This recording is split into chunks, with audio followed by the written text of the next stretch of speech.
Hello, hello, hello. You are watching The Main Viewer, and today we are talking Star Trek series theme songs. It's a showdown, a battle to the death. There are 10 series theme songs, I think, and we're going to cover them all. So let's introduce everybody. Actually, does Short Treks have a theme song? I don't think so, right? Can we just... The Main Viewer, and today we are talking... Somebody turn... based on Michael's face... I can know that was Mike. All right, I don't think. Oh, that was you, Anne-Marie? Yeah, because my live chat started and I forgot to turn the sound off. Boo. Okay, so we're going to introduce everybody. I don't think Short Treks has any kind of theme song. I think it's a cold open. So first of all, am I right? Yeah, you're right. No. It has no theme song. That's correct. What a relief. Okay, so first off, the co-band leader, Star Trek themed rock band, the Roddenberries. Beth Kellner. We also... There it is. Thank you so much. Thank you so much for having us.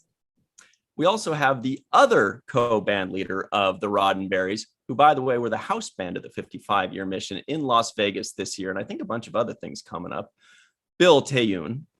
Hello. Thank you so much, Ryan, for having me, and it's great to be here. Ooh, this is going to be fun. Also, joining the fun today, my good pal and occasional performer with the Tim Russ Band, saxophonist and smooth operator, Andre Cotman. Hey, everybody. It's great to be here. Looking forward to this. I guess I should have. Yeah, I should have said a song that actually has like a. I mean, whatever. I'm a huge fan. I liked it.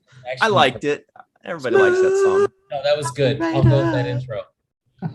It was good. Also, our co-host today, she's an associate producer of The Seventh Rule and an expert on all things Star Trek and sci-fi. She's a doctor, by the way. Guess what? Dr. Anne-Marie Siegel. Hey. What? Yay, Dr. Siegel. Come on, we have 10 songs to get to. There we go. There she is. There she is. And he's the co-founder of Falling Tower, the rock band, the production company, and the gargantuan YouTube channel, Michael Kenyon Rosenberg. That's me. What are we at Mr. right now? Michael Kenyon Rosenberg to you.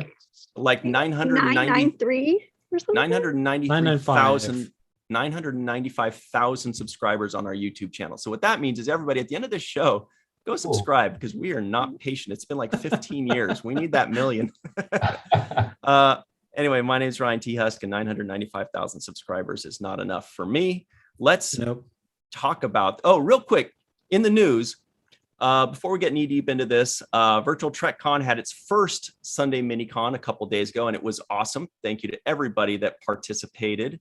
Anne-Marie's panel with meteorologist Katie and Dr. Mohammed Noor was quite the highlight. It was like science Star Trek trivia. It was really cool. And this coming Sunday will also be an amazing one. So look forward to that. And to find out all the details, check the link in the description box below. If you're going to New York City Comic-Con, cool. But if you're not, we'll see you on Sunday. All right, let's talk about this. Oh, wait. In the live chat, Dr. Noor is asking if I'm giving you guys a hint with my background. And the hint is that I have all of the backgrounds, and I'm going to cycle through them as we talk about the different themes. That's awesome. I love the visual cues. Michael's an MVP. Real quick, in the Star Trek news of the week, Saturday Night Live had a pretty funny Star Trek sketch over the weekend that I just watched like an hour ago because I was like, oh shit, I need to know if it was funny or not. And William Shatner has announced that he will be rocketing off into space in his Wrath of Khan uniform. Is he really? No. I didn't hear what? In the uniform. That's amazing. Suddenly all I can say on the internet is true stuff, you guys. What did we just change the rules today that you can't bullshit on the internet and say things that aren't true? Anyway, I thought he was going to be wearing the motion picture outfit. Well, Ryan, we didn't know anything yesterday for about 6 hours, so just catching up. Very true. Okay, so Yeah, let's get into it. Michael, according to your background, I guess we're going to go in chronological order, as in real world chronological order, I think is the way to go rather than series chronology. So let's start with the original series. It's a pretty good one. It's pretty awesome. Pretty good. Pretty amazing. Michael, what do you think of the original series theme song? Well, it was the original. And as you know, if you go through all the different themes, like most of them actually pay some kind of tribute to the original series theme song as well. And it starts out those 4 distinct notes. I can't probably do it because I'm a little bit tone deaf right now. And then the horns come in, and then. But then what really listening to it, what I really noticed is there's a slight moment of discord right before it kind of opens up, and then the singing voice comes in. And that to me was really interesting. It was like, it kind of is like, well, what's happening in space? Like, is it going to be dangerous? That slight moment of discord. I don't know. It said a lot to me. Interesting. What do you think, Bill? It's definitely, well, from the perspective of performing it, it is one of my most favorite to perform it. And I really geek out listening to I don't know if anybody has the outtakes of the orchestra recording all of that that exists out there. And so I have 3 or 4 CD volume of all of the TOS music. And as a matter of fact, that was a gift from Beth.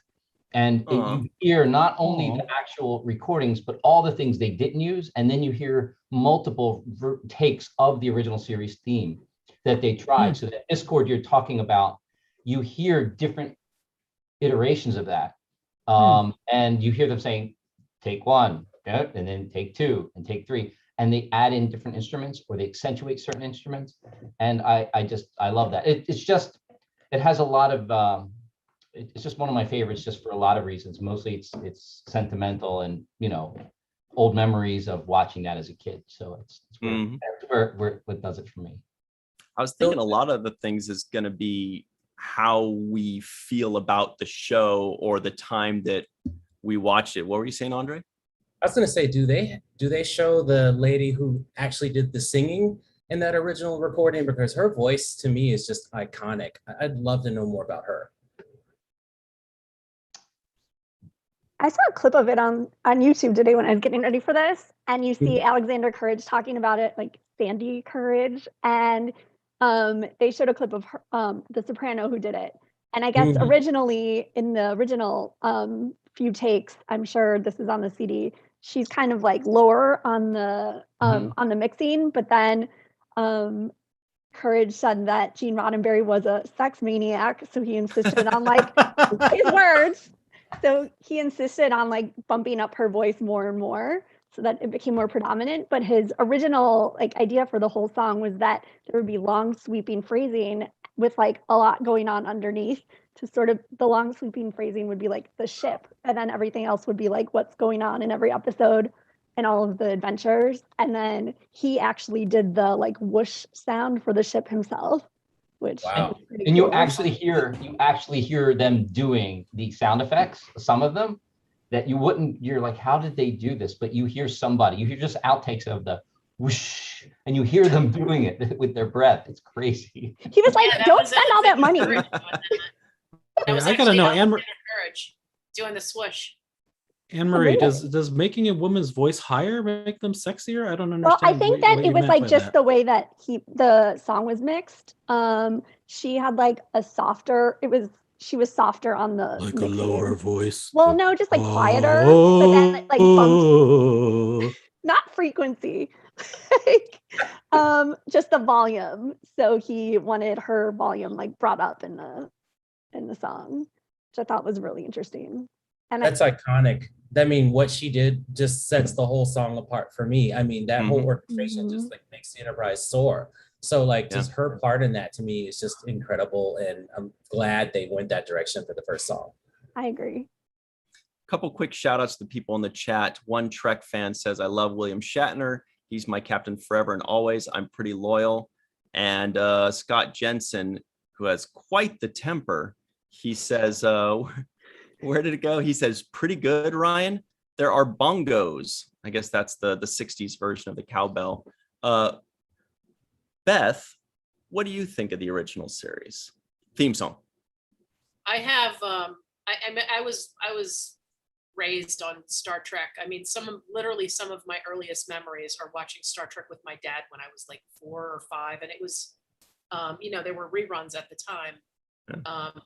But I was introduced at a very young age, so that song has very special meaning to me. I've been singing it my whole life. It's kind of a tradition that I have with my brother that we'll go, if we're hanging out and we're walking anywhere that has any kind of acoustics, if it's a parking garage or like a stairwell or something, I'll just break into the theme. Shower.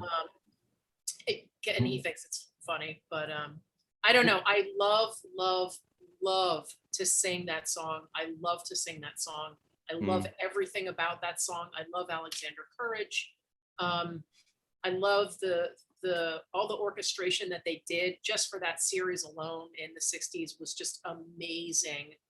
I don't really feel like any of the other series kind of captured it the way that they did in TOS. Right. I'm a diehard TOS fan. But yeah, that's one of my all-time most favorite songs. And I love to say that song will never get old for me ever. Wow. High So praise. Anne-Marie, do you agree with that? I concur. It's gorgeous. And I love when I was like watching the interviews and he was being honored by different awards shows, everybody was always saying that's the A flat that's like iconic, the most iconic A flat in the world. I was like, well, how many people can write a song where one note can be so iconic? Love it. Andre Cotman can. That song is the funnest to play on saxophone. Honestly, like I played that at gigs and it's a head turner. Like it's so much fun to do. Wow. It is, especially the two melodies. I mean, there's the main melody and then there's the answer, and generally it's a French horn. And even like when we perform it, the horn section is usually doing that da da da da da da da, that and that song, if you listen to it without that that secondary melody, if you're not listening, if you don't listen to hear that when you're hearing the song, you feel like you're missing something when you're listening to that theme. Wow. I can't imagine we're going to have this much praise for all of the theme songs, but maybe, you never know. So let's move. Wait, Ryan, you didn't tell us what you thought about it, though. I said it was pretty good. Hey, I didn't want to take away the time from the experts. You guys all said pretty good, but in better terms. Somebody said an A flat. Somebody said, answers. I mean, that's better terms, but no, it's pretty good. It's iconic, and I recognized it from toddlerhood, and also like to sing it like Beth. But I bet other people don't like to hear me sing it. Which is the difference. I'd like to hear you sing it. I would. All right. What? I didn't. So the animated series moved on. Very nice, Michael. The animated series, I thought I was going to be all alone in saying what a treasure that song is, but it sounds like people agree with this. Michael made me watch the animated series by saying it was pretty good. He had better terminology for it. It is. Right on, Michael. And I started watching, it was like 2 years ago or 3 years ago, I watched it for the first time. And it was by like the second or third episode, I was like, damn, this song is so snazzy. I love it. It's so good. And I'm like jiving to it. Oh, yeah. So Andre Cotman, best song ever or top 10 Star Trek series song? I thought it was maybe a top 10. It was disco-y, like you could kind of make it a period piece. Maybe. With the beat, but I thought it fit like the time it was in. Some of the other songs are a little bit more timeless to me, but that one I could kind of place in the 70s. It's at least the 10th best. That part, exactly. Anne-Marie, what do you think? Have you you even know- watched it? So I've only seen a few episodes of TAS. I knew it. But What? I went back and What? listened after I heard you the other day say it was so snazzy that when you brush your teeth, you listen to it sometimes. And That's dance not what I around, said. it What is I what said you said. was when I realized how good it was, because I put it on at the end of the night, like just a little thing to put on at the end of the night when I first watched it. And the second or third time I have, you're brushing your teeth, you're getting ready for bed. And I just kind of came out and I'm like, yeah, this sounds like brushing my teeth. Anyway. That's what I did when I was brushing my half teeth. true. And I was expecting more of like a disco-fied version. And I felt like it could have leaned into that a little bit. I mean, if they're going to change it to be more disco-y, go all out. But I mean, it's okay. Anytime the original series gets mentioned by another song, that like increases its points in my book because it's just, it gives you chills. It's so magical. Speaking of in the live chat, Scott Jensen was saying, we need a Falling Tower Star Trek covers album. Yeah. Muhammad Noor is asking for watch the first Star Trek the Animated Series, which we did. And I want to say the Roddenberries are in the chat as well. So everybody say hello to them in the chat, as is Melissa Longo. Michael Kenyon Rosenberg is also in the chat. There a lot of cool people. And Rico Anderson says the animated series themes almost sounds like they took the original series song and turned it inside out. Do you agree with that, Beth? I would say that it's, out of all the theme songs, it's probably the closest to the original series theme. It's definitely almost like a weird continuation, but like you said, they kind of turned it inside out, almost like the way that the series is, because it was almost all the original actors except for Walter Koenig, who was off writing like science fiction stuff at the time. He actually wrote for Land of the Lost. Do you guys know that show at all? Yeah, and he invented the character Enoch, doing a tribute to Gene Roddenberry. The character was initially going to be called Eneg, which is Gene backwards. I'm such a nerd that I know this, but so cool.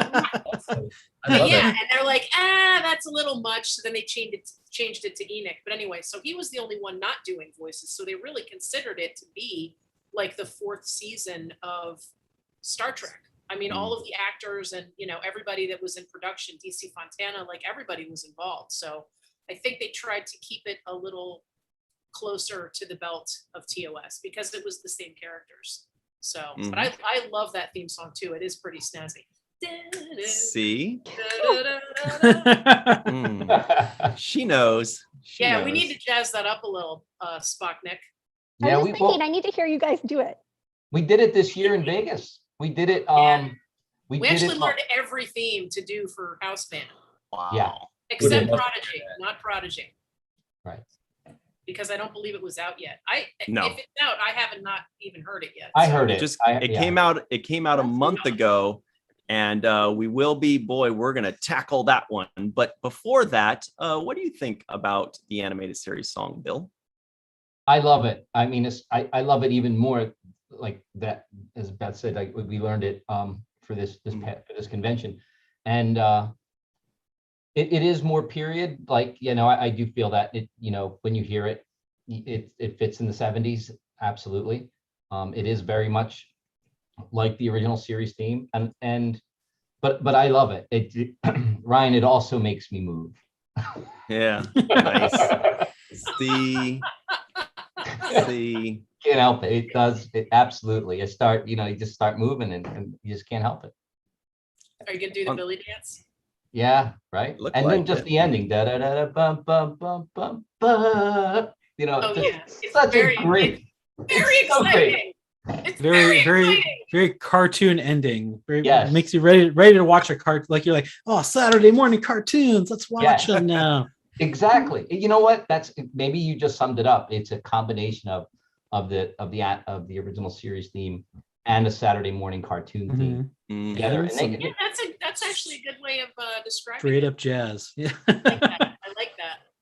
Michael, any closing thoughts on this theme song? Yeah, just it's very jazzy, very fun, very swingy, and like Beth mentioned, very, like the closest to the original series. Like it's got 4 different notes up top, but they're very reminiscent of the original theme. And then that discord, it's there, but it's almost not a discord. It's a very slight discord for the animated series. I was listening after I heard it in the original series. I paid very close attention to that.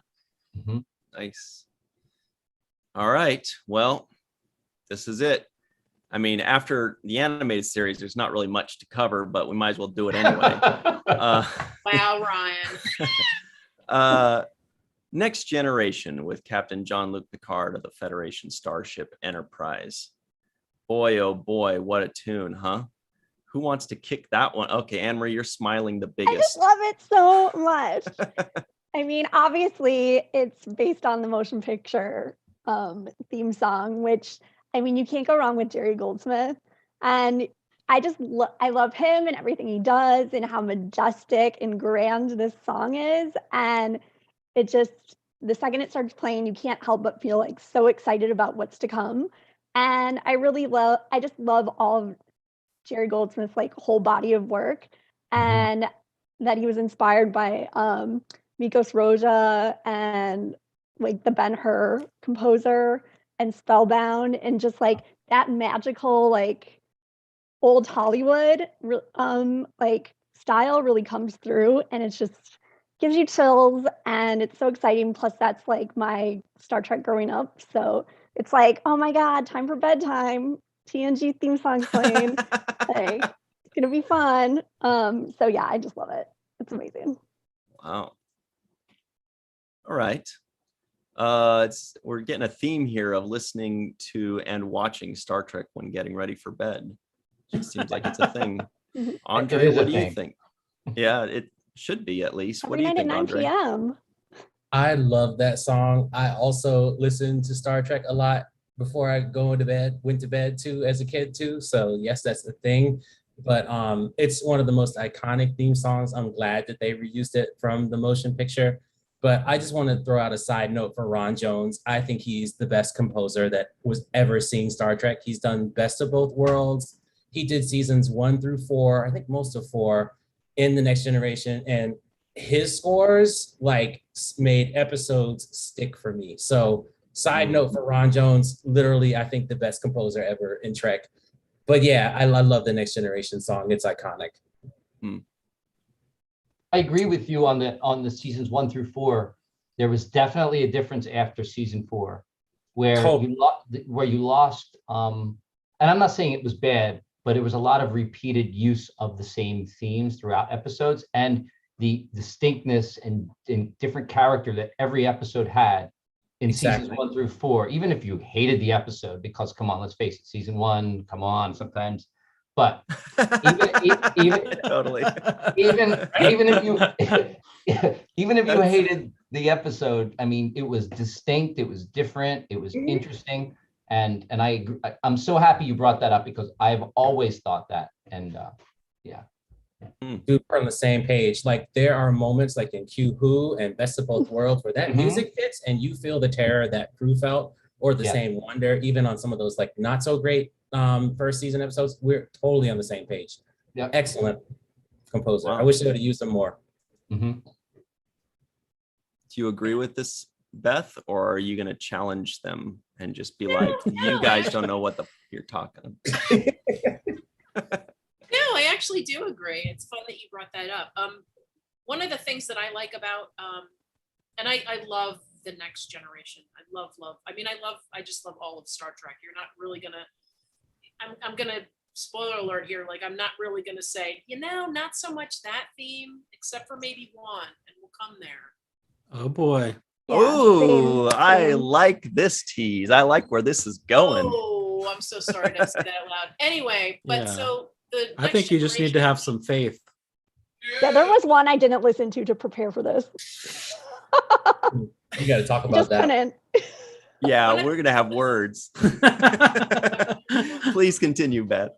Well, one of the things that I love about the theme is how they brought the two series. They kind of brought them together, or handed off the torch, kind of thing.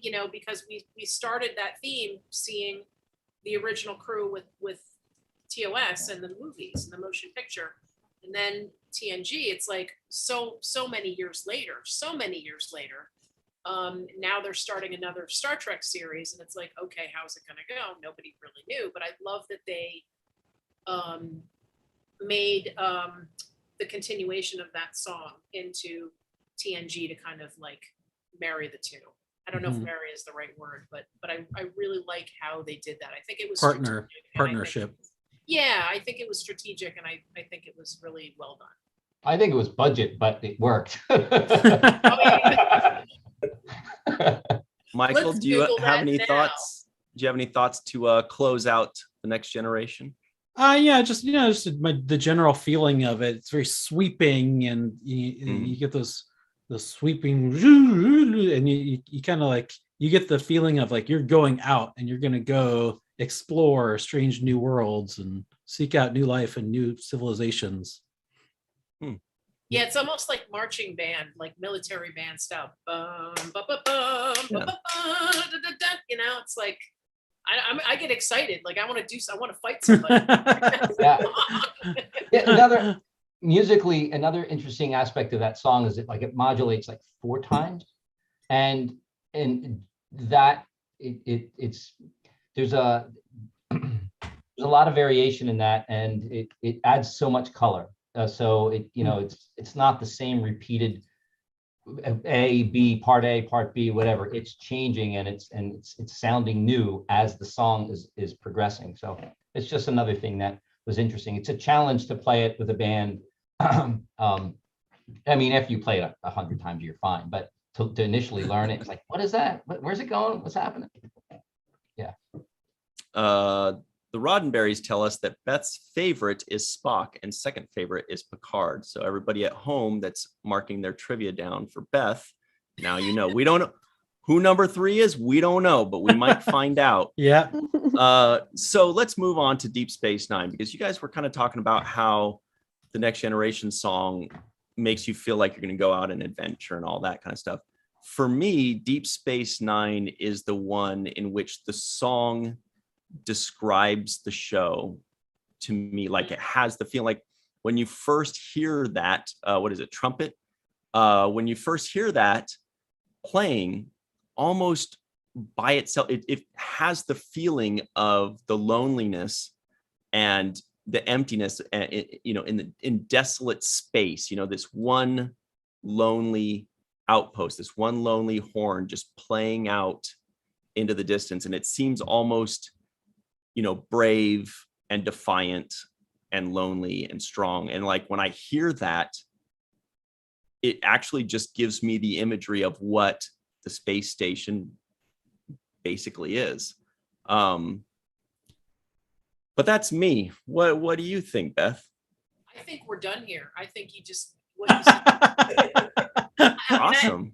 What you just said was beautiful. I mean, that you just basically summed it up.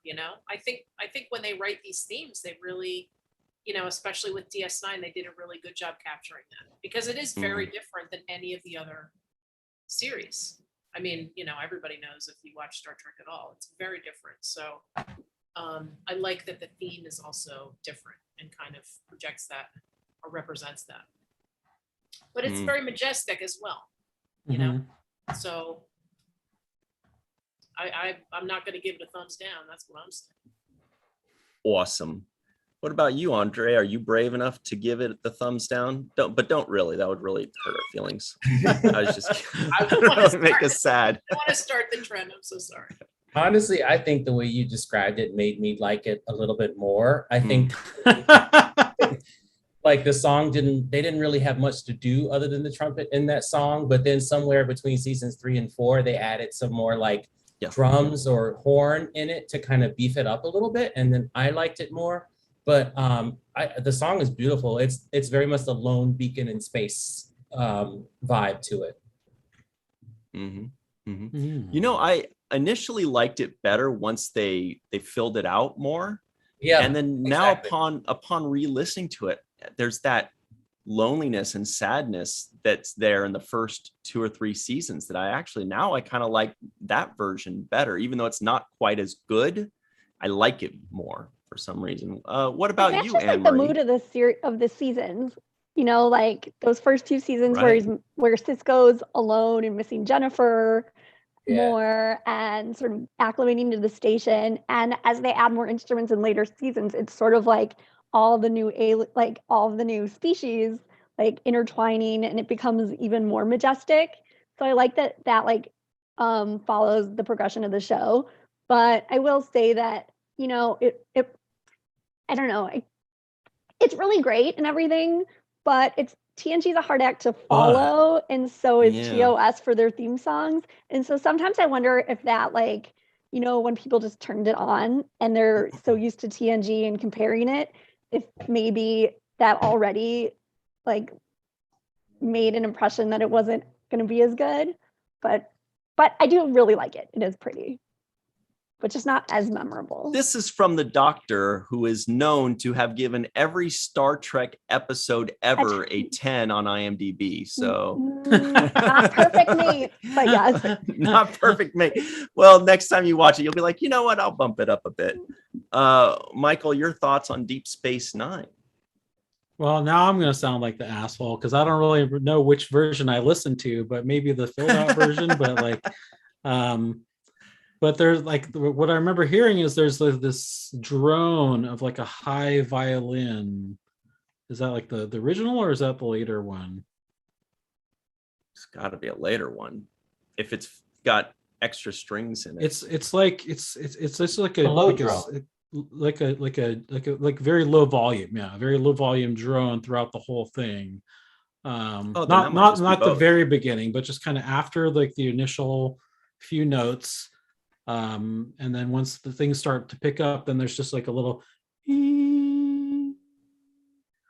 throughout the course of it. And so that to me was interesting, and that kind of speaks to what you were talking about of solitude.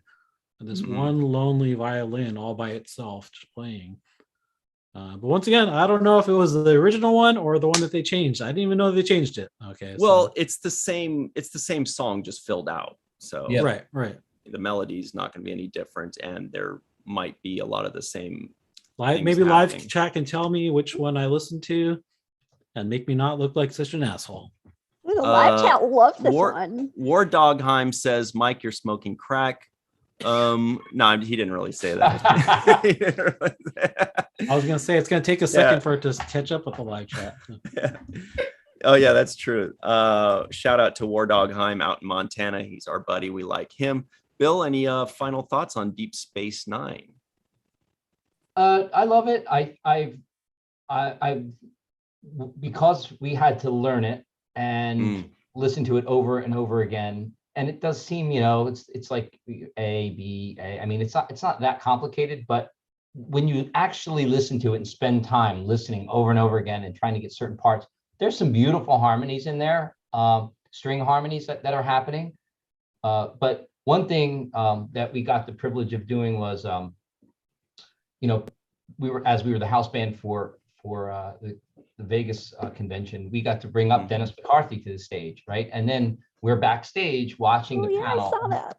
Yeah, and we were listening to him. And there was a specific question about Deep Space Nine's theme. And you all said, like, after season 4, like it really gets big and changes. And that was all intentional. He said they did that especially because of the evolution of the whole Dominion. Things were changing. The series was changing. It was getting a little darker. It was getting a little bit more. There was a lot more conflict. There was a lot more action. And that was meant to, that was a complementing the evolution of the series. So that's just, listening to him speak about it, it made sense. Yeah, definitely seemed that way. So that's cool to get that confirmation. Yeah. Well, everybody, let's go ahead and just speed through Voyager real quick. Oh my gosh. I'm just kidding for all you Voyager fans out there. Michael, why don't you start us off on the Voyager theme song praise? Yeah, I mean, I liked it. I did. So the Voyager theme song, it really evokes going on a journey. It starts out, you get these 3 notes and then the timpanis, and but then like once it goes into it, you're just like, oh, you're like ready to go on this adventure. You're ready to go travel for a long distance and then not come home for many years. I like that. And kind of like a little bit somber. It is a little bit somber. Yeah, I agree. But, their journey, I mean, it was so crazy how far they got tossed.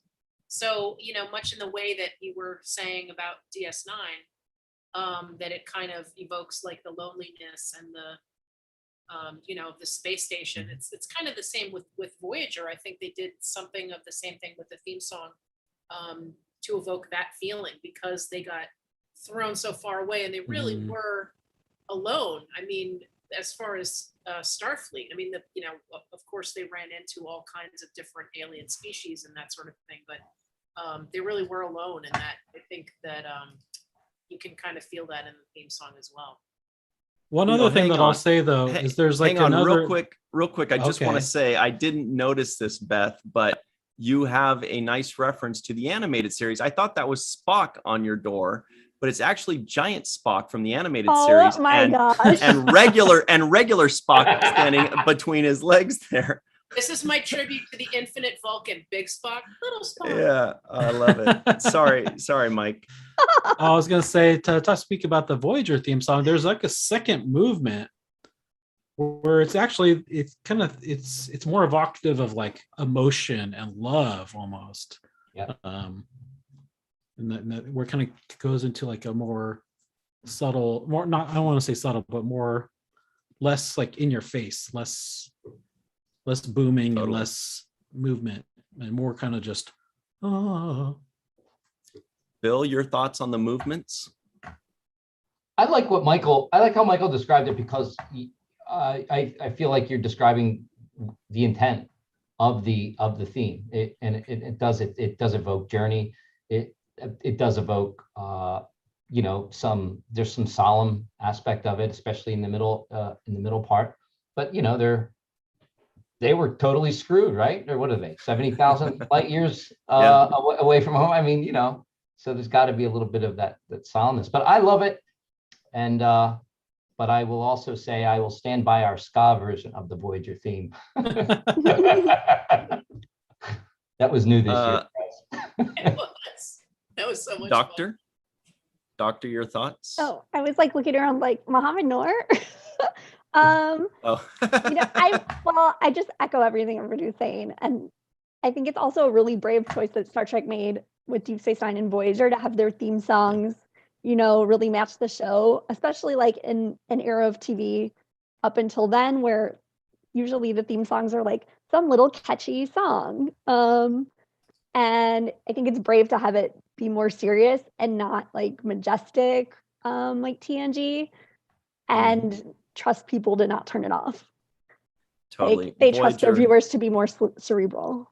Voyager and Deep Space Nine were like moods. Yeah. What do you think, Andre?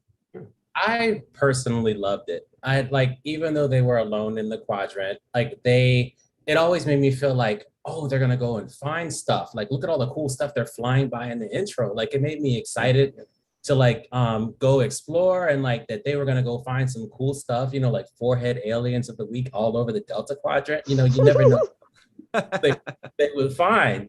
So like, but that actually made me like really, I love that song. That's actually one of my favorite ones. I thought you guys really worded it perfectly. Oh. All right, this is it. This is the moment everybody's waiting for. Everybody's favorite. Okay, BRB. I'll come back in 5 minutes. Okay. It seems like we might have a split decision here. Anne-Marie, you seem to be a little negative on this. Well, speaking of catchy theme songs, I was going to say. I understand why they did it. It's just for some reason I just don't like the song. It seems like so. Maybe another song with words I wouldn't mind. It's just I don't like the actual song, and I wouldn't like it in any context. With different words, then you'd like it. No. I mean like a different song with words. It's not that it has words, and that's like what offends me. It's just that for some reason I just find the song like very like like new wave country jazzy adult rock, and I just don't like it. Yeah. All right. Everybody in the chat right now, on a scale of 1 to 10, let's see how different these numbers are. On a scale of 1 to 10, what do you give the Enterprise theme song? Let's see them all. Beth, was this the song that you were alluding to? Found it. Okay. Man, we rewrote the song. We have our own version of it. Wow. Which I love. I actually love our version. I don't know. Okay, so like Anne-Marie, like the Doctor, I also understand why no, I really don't understand why. I'm sorry. Yeah, I'm not really sure. And I actually remembered reading that at the time when that came out, there were thousands of fans that literally went to the studio and protested outside because they hated this theme song so much to Enterprise. By the way, if anyone at home doesn't know what we're talking about, it's of course the Enterprise theme song, which stands alone. It's different than any other song. It has words. Well, the original series had words too, but we never hear those really. But I don't know with Enterprise. And I also read that that Simon Pegg, who's like a huge Star Trek nerd, apparently he's never watched Enterprise because he hates the theme song so much. I read that. You could just skip intro. Come on, myopic. Simon Pegg. Skip intro and never rewind. Exactly. I feel like, I don't know. I love Enterprise. I don't really like the way that they ended it. I thought that was kind of lame and I got upset, and actually was talking to Connor Trenier backstage at the convention this year, and I was like, dude, they really, really just gave you a raw deal at the end of that show. I really just, I don't feel good about they it know. at all. Yeah, well, but he actually had something very positive to say about it. I know this is off topic of the theme song, but he said he was happy about it because he actually was one of the only characters to get a full character arc. So, not for any spoiler alerts for people who maybe haven't seen it. Yeah, please. My wife and I are like right in the middle of season 3 right now. So. Yeah. Okay, Wait. You've seen it. I've told right? you this before, Ryan. I have not. I don't seen remember stuff. Crazy. Oh, right. That's true. You haven't seen all of it. Tisk, Michael. Okay. Well, what do you think of? What do you think of the theme song, Michael? You love it. We love it. I love we used it. to cover it. Yeah. We did. Ryan and I covered the it. shit out of that song. Yeah, we did. We loved it. We did like harmonies and we can't do it anymore because we're old now, but we used to do like harmonies and we used to love it. And so I'll tell you the reason why I love this song so much is it's true I have not seen all of Enterprise, but I am on season 3, so I have heard the season 3 version, which I also love, which I know a lot of people don't. But there's a lot of people in the live chat that agree with me that it's a great song. A lot of 10s in there. As long as 10 is the best, though, we said. I don't remember what we said, but who are all these plants? If 10 is the best, then they agree with me. So for me, it was great because I'm like, oh, here's a new Star Trek show. I remember when it came out. I remember watching the pilot when it came out, and I remember hearing the theme song and going, wow, that's very interesting. They made a very interesting choice to have a song, an actual song with lyrics instead of like an orchestral theme. Right. And I thought that was a bold maneuver. And I thought it was an interesting song. It was catchy, and Ryan and I used to play it, and because of that, I love it. So did you play it before it was on Star Trek? Or no, you played it because you had seen it on Star Trek? It's definitely because of Star Trek. We probably wouldn't have liked it otherwise. Bill, I think you're just thinking about Rod Stewart at the time. So I think, I think Rod Stewart, I think the good guys are losing 2-3. Bill, are you going to make it a tie game here? This is what it was a journey for me. It was a journey. I started out like, what the, it was what's going on here? There was, what is it? The 12 stages of grief. All that, 5 stages of grief. Whatever. I love that. Okay. But I actually like it now. And when I watch it, it needs to be there. That theme needs to be there. It fits. Yes, it's been an arc for me, but now I like it. It's interesting. Another Dennis McCarthy thing, listening to him talk about that and watching his reaction to the same question. He was surprised about the choice. Doesn't necessarily hate it, but he wrote the end theme credits. So if you take that, he says, if you take that theme at the end, stick it in the front, it's timed exactly to fit with the opening, right? The end theme. Right, because they thought that might be the opening theme, right? Well, I think he did this after. He did this after, but I'm not too sure about the sequence of events. But if you just play the end theme credits to the beginning of Enterprise, it matches exactly. Well, in the live chat, the Roddenberries said, "We really shouldn't share the lyrics for our version of the Enterprise song." Now I want to know what they are. Well, Beth, why don't you just give a preview? Be nice. Pick the wrong song.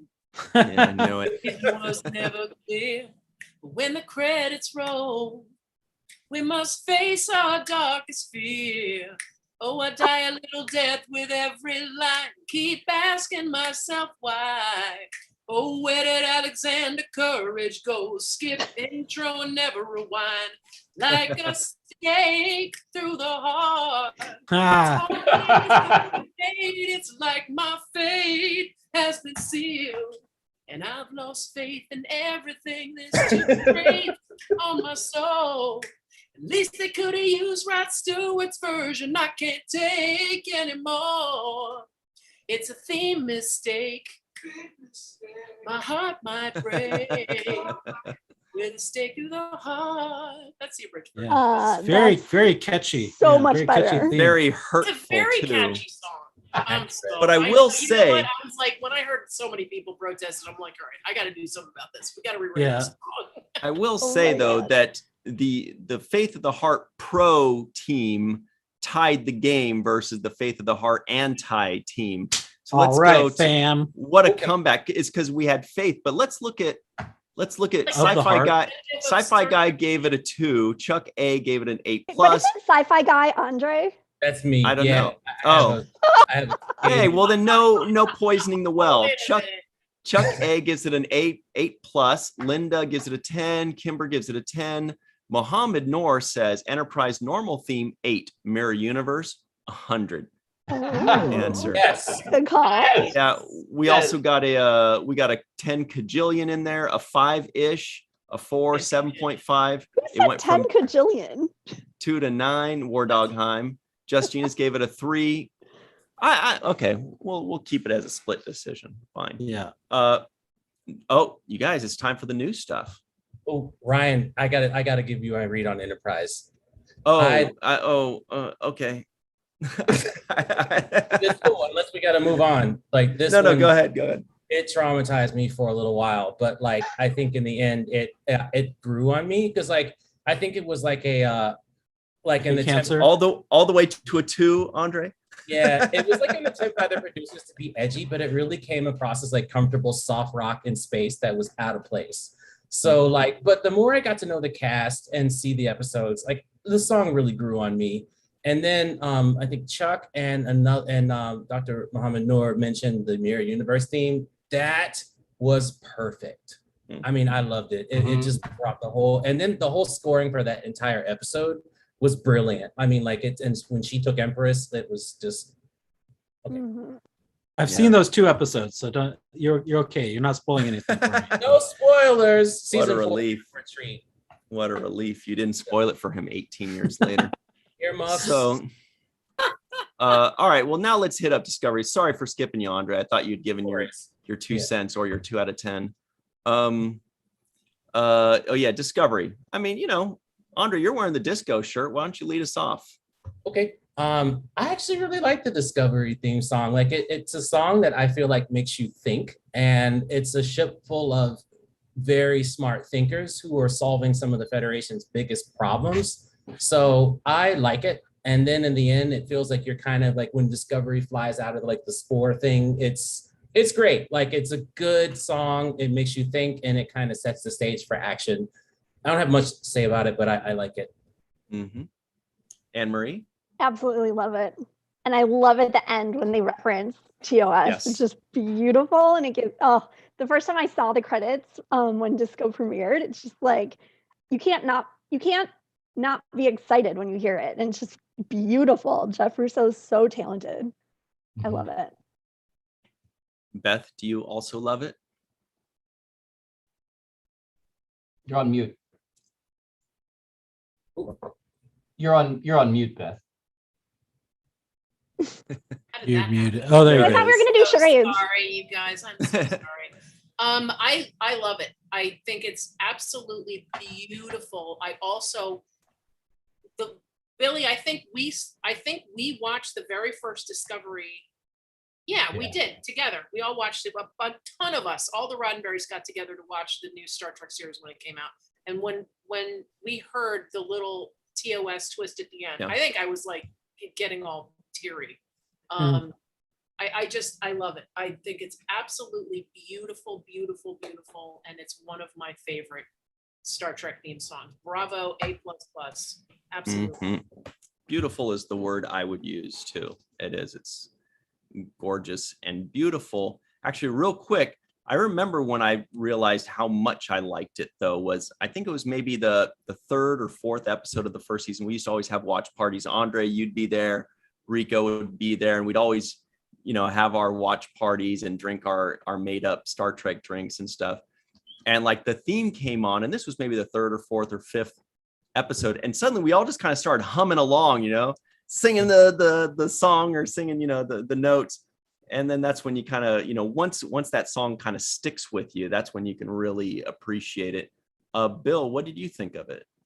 I love it. It's now one of my favorite. And I will also say the very 8 notes, the first 8 notes. Da-da, ba-da, ba-da, ba-da. So if you listen to a TOS episode, like there was that theme. This is just a slight variation, but it's the same thing. Like if you remember the episode "Who Mourns for Adonis," the giant tall Apollo. The very first time, like this is an example of where if you want to go and see what I'm talking about, go watch that episode. And as soon as he appears on the view screen, and you hear the backing score there, it da da ba da ba da. Really? So I need to go back. It's one note is slightly different, but I believe Jeff Russo did use that as an homage, I think, to the original series theme.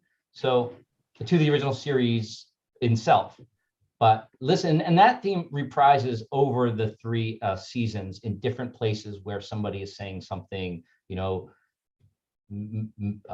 majestic or something like that. You'll hear that theme in the back. So anyway, when I heard that, the first thing I thought of as soon as I heard that was the original series, and it was just, got the chills, that type of thing. Wow, that's amazing. It just like has such a contemplative quality too. Yeah. It just, you can tell like so much thought went into it. That's amazing. Yes, it did. Absolutely. Michael, do you love it too? Well, the honest truth is that I do love it. I do love it. It's very, obviously we talk a lot about how these themes evoke some emotions, and the Discovery theme is almost, to me, it almost evokes a little bit of danger. It's gonna, it's like, why are we going into a dangerous situation? What's going on here? Like what's am I in like Mission Impossible all of a sudden? Like are there things going to be blowing up in front of me or above me? Maybe Mission Impossible is the wrong thing to talk about, but it's just, I don't know. It kind of builds the tension a little bit and gets you ready for some danger. Love it. All right. It's time to move all the way up to Star Trek Picard, which just takes all our breaths away. Dude, it's so freaking pretty. It's so sweet. It's so cute. It's so pretty. Beth, do you want to lead us off on this one and tell us how much you love it? I do, and I know that they really they use the tin whistle because of the iconic, the inner light. It's just it evokes Picardness. I love everything about it. I love how they tied in the TNG aspect with the penny whistle, which is, that episode is like one of people's favorite episodes ever. One of my favorite Star Trek overall of any series. I think it's just an amazingly beautiful episode. And I really love how they tied that together with Picard. It's very, I don't know. It kind of, for me, it kind of evokes, that he is in his twilight. He's in his later years. I think they did a really good job conveying that with the music. And I love to play it with the band.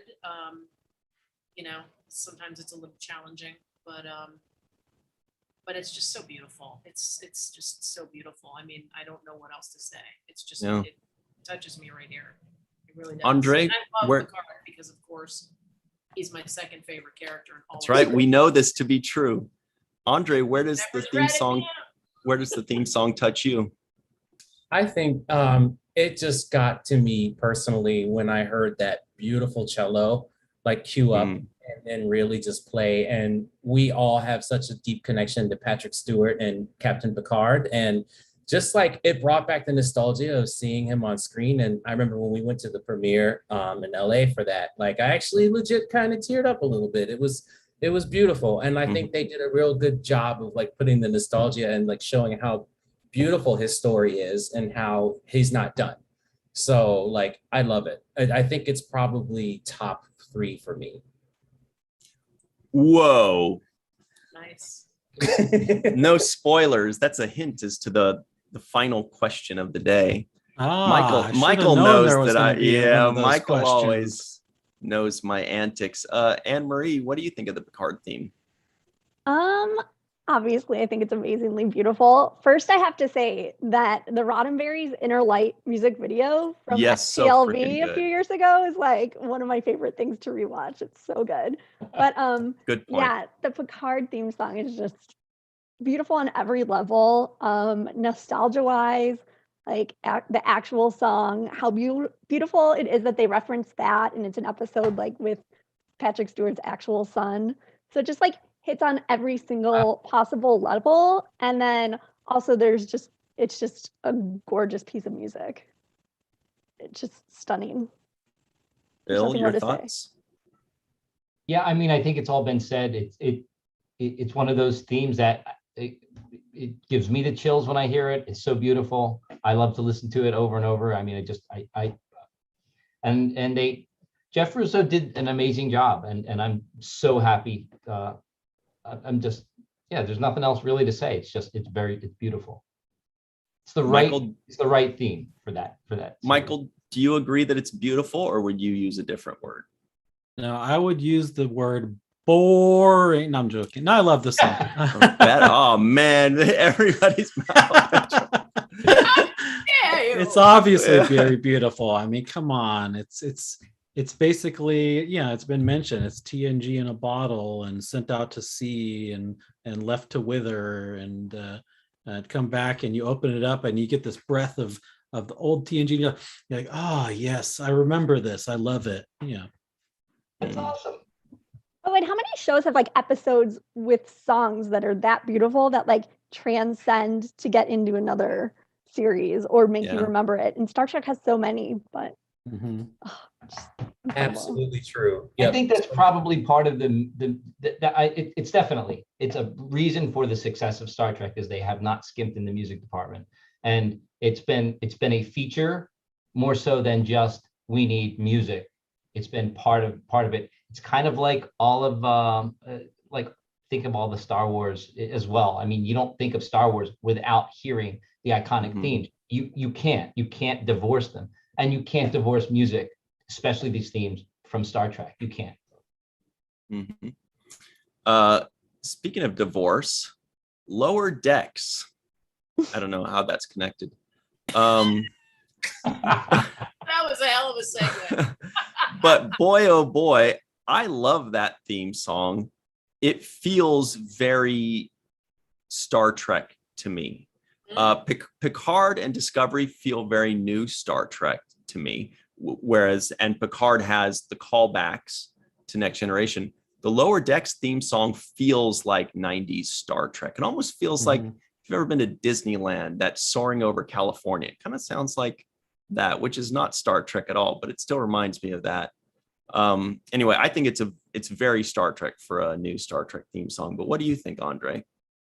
I agree. I like the little subtle nods that they give to the TAS beginning in that song, and then they just run with it. Like, it feels like an adventure. And even though, like, my dad watched it for the first time and we're like howling with laughter watching the ship like fall into a black hole, or like the monster on it, you know, like we're like, oh, they're gonna do cool stuff and this ship is gonna do fun places. So like, I really like the direction they took with that. I think they combined some of that TAS with Next Generation wonder.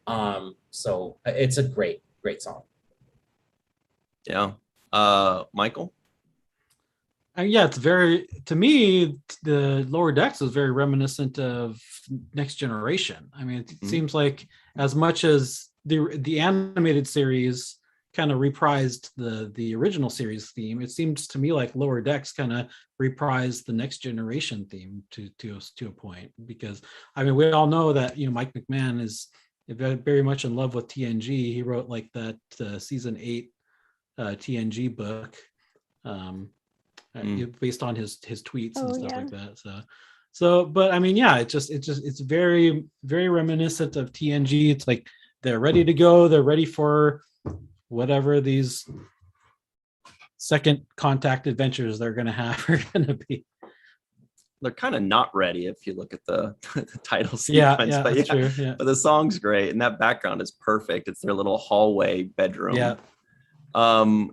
Beth, what do you think of the Lower Decks theme song, by the way? You know, I'm kind of along the lines of what Michael and Andre said. I really feel like it, because it's the second animated series in all of them, it's very, it is to the original series, to the animated series as Next Gen and Lower Decks. There's obviously a very strong connection between, you know, both of them. The theme song, it's very fun. I think it's meant to be very fun because it's a super fun. I mean, there's a lot of comedy that happens within Star Trek, but most of it is kind of serious and, you know, very poignant. And I think the fact that it is a little bit more playful is again reflective of the series, which is very starkly different. I mean, the animated series was not, I don't really think of it as a children's show. I don't think of Lower Decks as a children's show either. It's very adult themed, but it's very fun and it's hilarious. I mean, I was not expecting a Star Trek show where it would just make me laugh hysterically for a half an hour every time I watch it. You know, I think the theme song is great. I think it's very fitting, and I love how it ties everything in with TNG and the animated series. Absolutely. What do you think, Bill? Same thing. I love the playfulness. I love the TAS references in the beginning. It's like so obvious. As soon as I saw it, as soon as I watched my first episode of Lower Decks, I'm like, oh my God. Like, I thought they were going to be using some aspects of TAS, and I was very happy to hear that. Then as the theme progresses and then it gets to that build up, I kind of thought Orville to a certain extent. I hope that's not right. No, that's true. It's got a very similar feel, but Totally. but also fitting. It's playful, right? So and 90s. So yeah, I loved it. I felt the same thing there. Anne-Marie?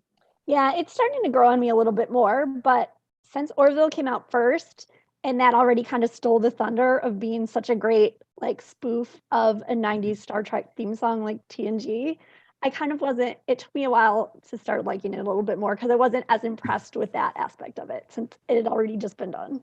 Anne-Marie. How dare you? Bill and Beth, by the way, your friend, our friend, Mr. John Tuffarella of K's on Cards says hello to everybody. Hey, Hey, John. What's up, Rhino? What's up, brother? All right. It is now time to move into Prodigy. Bottom line. Oh, It's The like, Terrible Twos. I mean, this just came out like a month ago. I don't know if everybody's heard it. But well, let's go to Andre. Andre, you're smiling. You're ready. What do you got?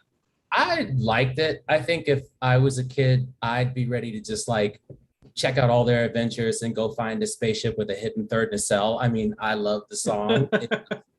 It was amazing. Like, I think they did a really good job of like building in a sense of wonder into the song, and then just kind of pulling you on a journey. And then like when the ship transforms, the music picks up, and I'm like, I could feel my jaw dropping as the music like picked up. So again, I think they did a really good job of synchronizing the music with what you're seeing for that one. Mm-hmm. Anne Marie, how do you feel about the Prodigy theme song? Well, I've listened to it a few times now, and over time it's growing on me a little bit more, but I definitely love the end the most, where they reference like old Star Trek phrasing. Like, because in the beginning it kind of feels like a little bit meandering, which especially like for a children's show seems a little bit like, will they be able to like follow it and find it as catchy? So it'll be interesting to see. how dare you? Okay, I'm gonna jump in right here. I know you love it. I freaking love it. It is so damn good. I did not expect You've been raving to like about it for like weeks. I was like, oh, a children's cartoon theme song. I mean, all right, I'll listen to it. I mean, it's no He-Man, but like, dude, Yeah, much better. It is so good. And Michael, when you were talking about kind of like the underlying beats of danger that come in with Discovery, that's kind of how I felt about Prodigy. Right. It's got like this heart pounding beat that's going, and that maybe only Next Generation has something similar to that. But to me it's a heart pound. It's fantastic. I think it's a terrific song, and it's exciting, it's thrilling, it's fun. Okay, Anne Marie, I know you want to say something so I read an terrible article about it. No, I read an article that makes me really interested to see it once the show's out, because apparently like as to match what you're seeing on the screen, you see like, obviously I could tell that you could see Janeway's silhouette for part of it, but apparently they do that for every character. But I don't know the characters well enough or their personalities to like be able to pick them out. But apparently like as the song changes a little bit, like as each character comes on, it's supposed to like evoke a bit of the character's personality. So it'll be really interesting to see how that matches up once we've seen like an episode or so and can identify the characters. Brilliant. Beth, I don't know if you had a chance to listen to it or if you want to pass it over to Bill. What? Honestly, I've been up in North Jersey for like a month doing stuff. It happens. I cracked a rib like 2 weeks ago. I've been doing all kinds of crazy stuff. Yeah, I'm all right. It was the stupidest thing ever. I fell on a stump. That's okay. You've got plenty of time to listen to this song later. But as long as your ribs are getting better. I did just mute myself, and I listened to it, and it sounds very triumphant.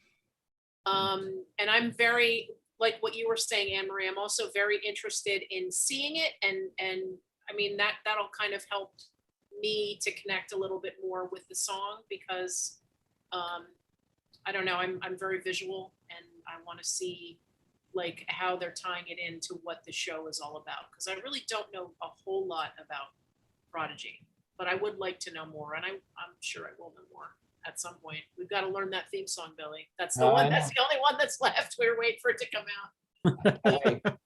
I was actually Strange New Worlds. I was blown away. I was blown away by the visuals, the color scheme on the actual title sequence. Like, it's gorgeous. The whole thing's beautiful. Brian loves cartoons. Yeah. But not the ones that kids watch nowadays. I like the old, back in my day. Bill, what do you think? I loved it. I thought when I first heard it, honestly, I thought Marvel. Oh yeah, it sounds more like a Marvel theme to something. And maybe that was the recent popularity of all the great Marvel stuff has influenced this. I don't know.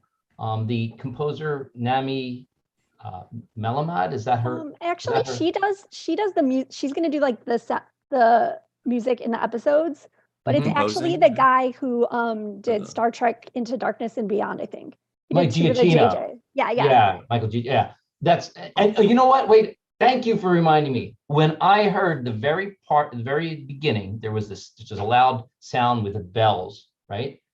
That was used exactly in Into Darkness.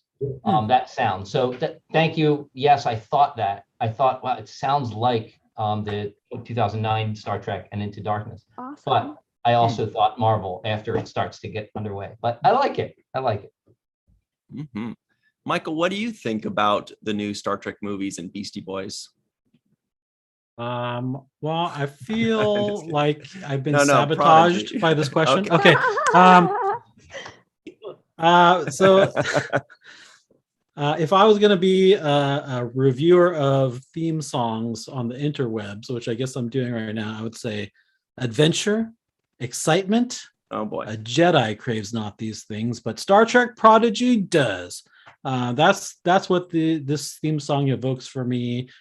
It's Me too. correct me if I'm wrong, Roddenberries. It's in a minor key though, right? Like, so that gives you a little bit of sense of danger. And I'm not sure if this is like the first Star Trek theme song that's in a minor key. I'm sure you guys could tell me better than Well, I Discovery- know, but Discovery. yeah. It's a or it goes into a minor, minor but- key. yeah, it's theme. It starts in a minor Yeah, key yeah. when the theme starts, but they all kind of go in and out. But Right. you're right. It's not.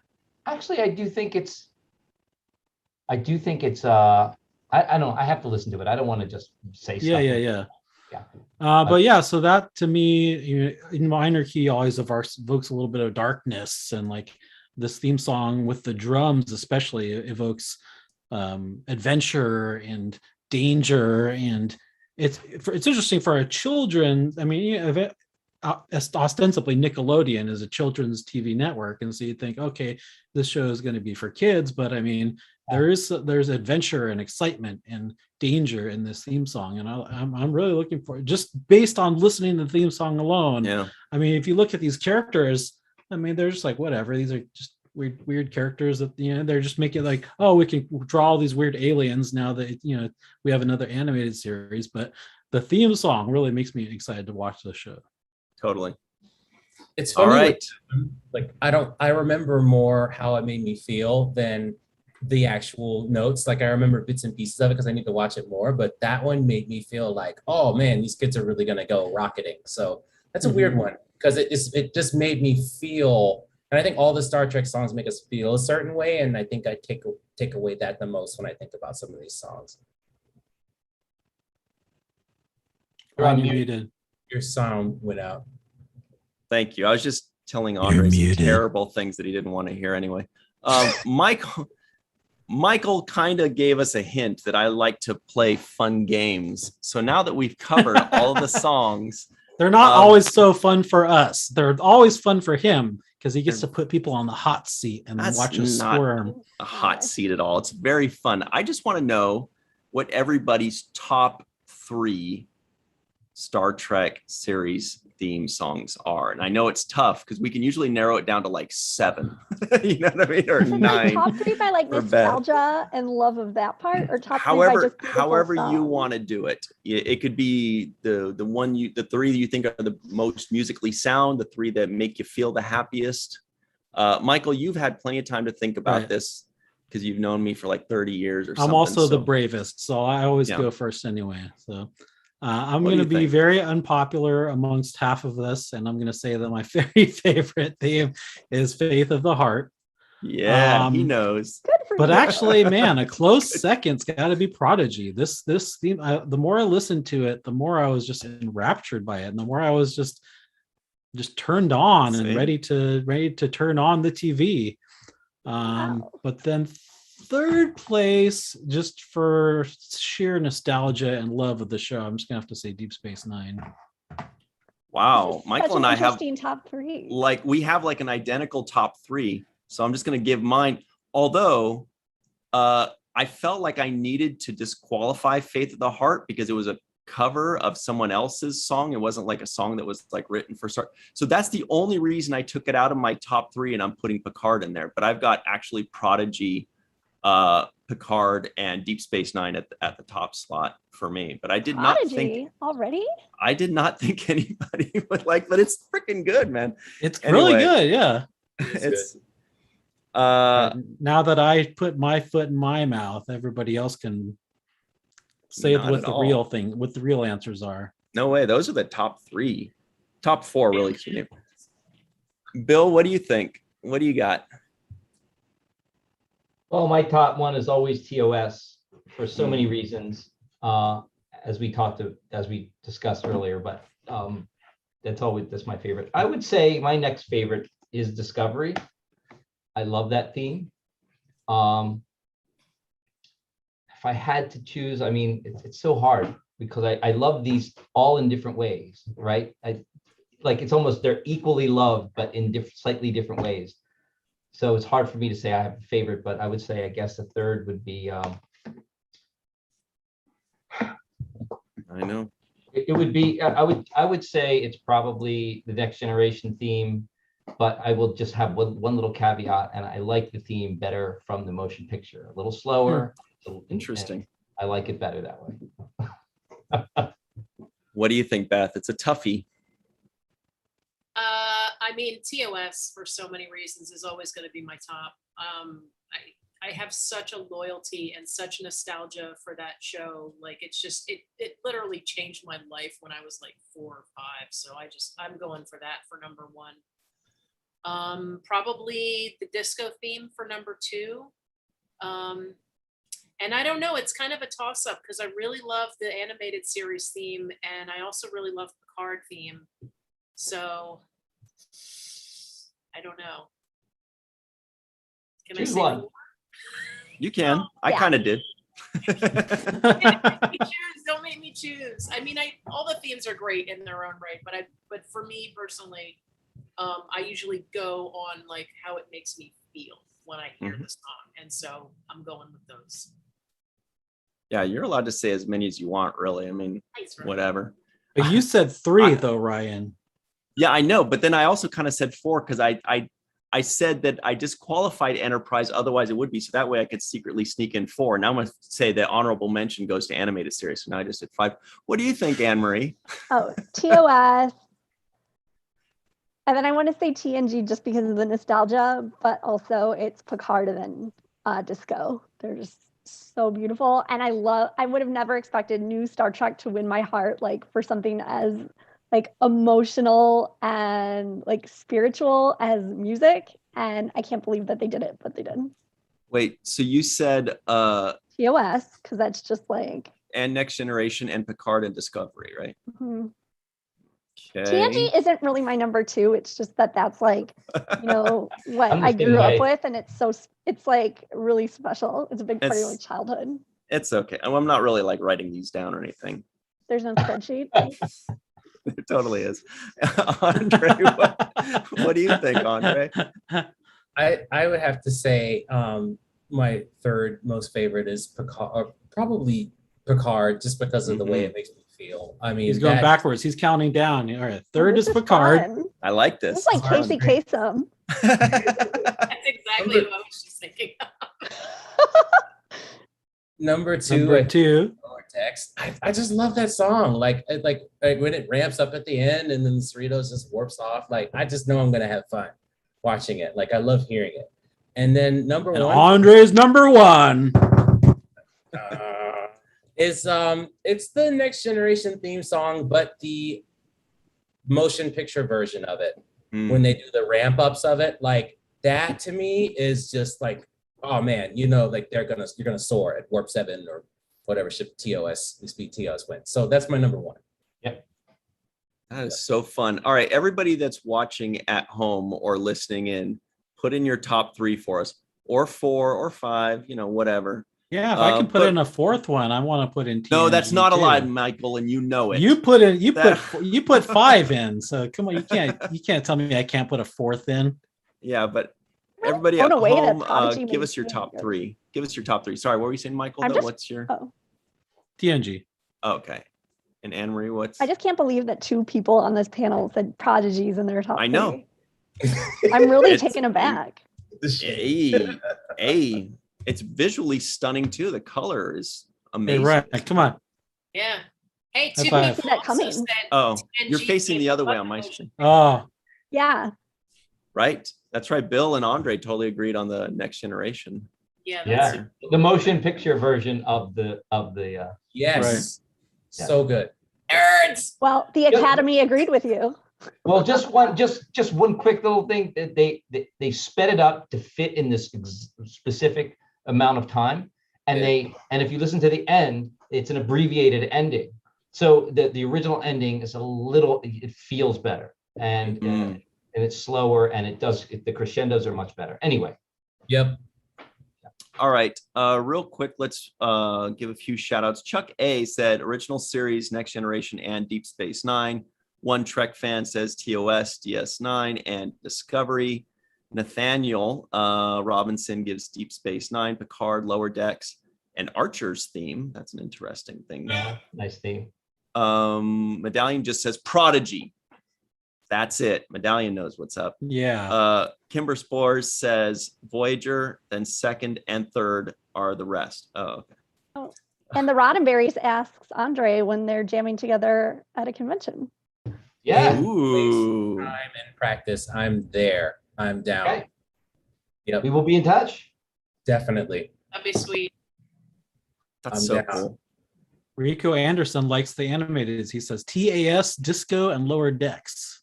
Nice. See, that's why the animated series is in my top 3.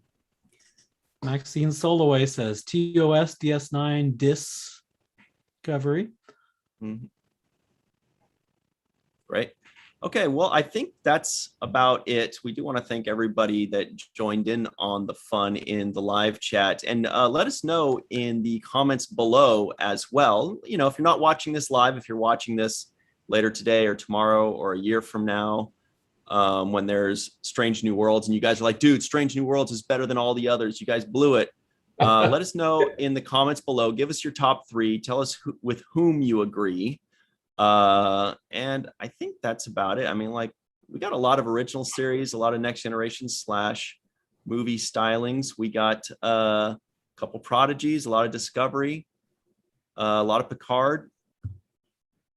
Cool. It's so much fun. It's great. I'm gonna go watch Star Trek. I'm all like, what a thumbs deal. up. Yeah. Who knew?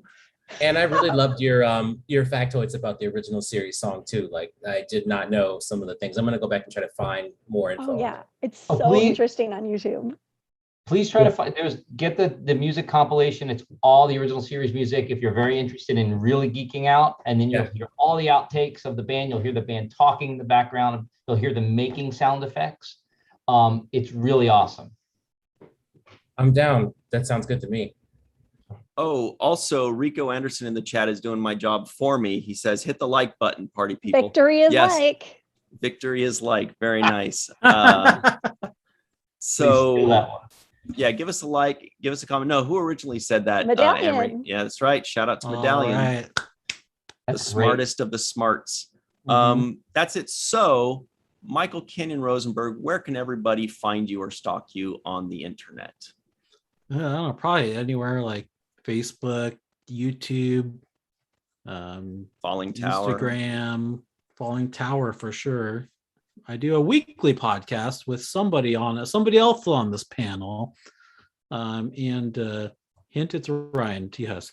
And what else? Twitter. I'm terrible too. on all of them. Bottom line, yeah.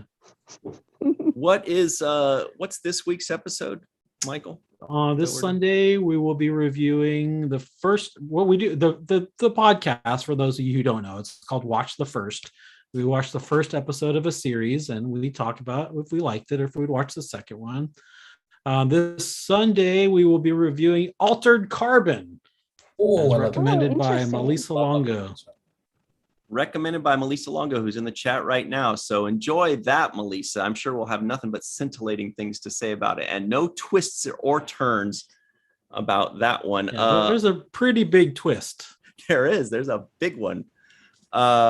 Bill, where can people find you or stalk you on the internet? and or the Roddenberries? Yeah, they can find me on the Facebook, Instagram, but primarily through the Roddenberries, and it's the same. It's the Roddenberries on Facebook. It's at the Roddenberries on Instagram. Our website is theroddenberries.com, and Spotify. Most importantly, Cool. our album "Eat the Roddenberries" is available on Spotify and all the different places where you get music. And we have some cool stuff coming out to Spotify, hopefully in the next few months from our Showdown 2020 concert. So, yeah. Ooh, Everybody Frankie sounds merengue. tasty. Yeah. Yep. Everybody at home, in the description box below, we've got a couple of their social media links there. So check those out. And where can they find you, Beth?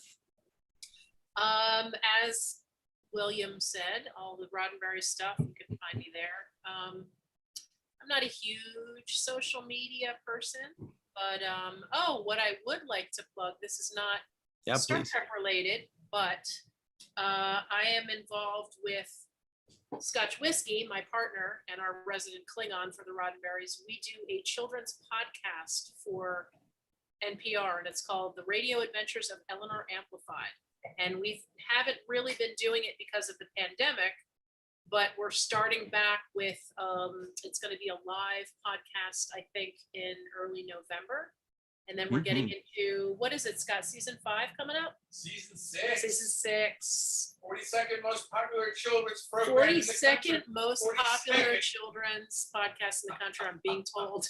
Oh, I'm totally like taking notes from my nephew. Amazing. That's awesome. It's so much fun. I mean, Smart. John Sheehan, the guy who produced it, he used to be one of the producers for Fresh Air with Terry Gross, and we actually record Nice. in Terry Gross's studio where she does Fresh Air, and she was on one of our episodes where we kind of take over her show. It's just it's a lot of fun. I've had all of my niece and my nephews and my friends' kids do intros for station ID, and now from WHYY, it's Eleanor Amplified. So it's super fun, and I'm excited about it. So check it out if you've got adults. It's for kids too, and like 8 to 13 or something like that. Preteens, but it's a lot of fun. You've got a teleprompter back there. Yeah. What's that? You got an audio prompter, I guess, is what you call it. He is Always prompting here. me. Perfect. That's cool. We'll check that out for sure. Andre, where can they find you and check out your a balloon? Oh no, it's a Gorn. It Jeffrey. reminds me of the TJ. Gorn balloon. Yeah. Andre, where can they find you? You can find me a few places. I'm on Instagram under Saxmaster, SAXMASTAH. I'm on Facebook too. And I also have an art station. I'm a 3D artist. So this is my baby, the USS Pegasus in the back. So just artstation.com, Sci-Fi Dre. And if anybody ever wants to have like extended conversations about Trek tech or detached nacelles, hit me up. I love all that stuff. So yeah. And I have music on YouTube at youtube.com /Saxman Dre. So yeah, thanks for having me. You gotta get your books in. Yeah. Andre, send me those links and we'll add it to the description box right away. Will do. Anne-Marie, where can I they just find followed you? you on Instagram. Good job. At Anne-Marie Siegel 1 on Twitter. Got it. That's it. I don't even know what my thing is on Instagram. I just use it to follow other people. Yeah, she's like, I'll follow you and I have you like can 2 follow me things. back. I have like 2 posts ever. Yeah. We do want to say very quickly, 2 days ago, we had the first Sunday Minicon, which was awesome. You can rewatch everything, all of it for free right now. Just go to virtualtrekcon.com and you can watch all that stuff, or you can see at least half of it just on this YouTube channel right here.